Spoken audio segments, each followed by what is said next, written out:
পুরোপুরি একটা ভাইরাসের নাম, যে ভাইরাস আমাকে ভাইরাল বানিয়েছে। বুঝতে হবে ব্রো, না বুঝলে কিন্তু হবে না।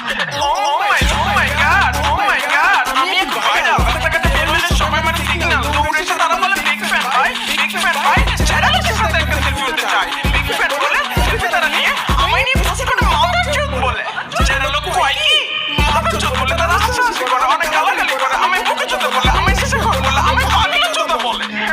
But why bro? Why? I love you bro. But fuck your attitude bro. Fuck your attitude. We are Ashraful Makhluqat bro. We should love each other. We should respect each other. We should value each other. We should take care of each other. That's what I'm gonna make you understand bro. তোমরা বলো আমি নাকি আলাদা। সিরাজগঞ্জের বড় একটা পাগলা চোদা। আমি আলাদা কেন? আমি আলাদা। চিন্তা ভাবনা আলাদা, লক্ষ্যগুলো আলাদা, বিশেষগুলো আলাদা, সবগুলো আলাদা।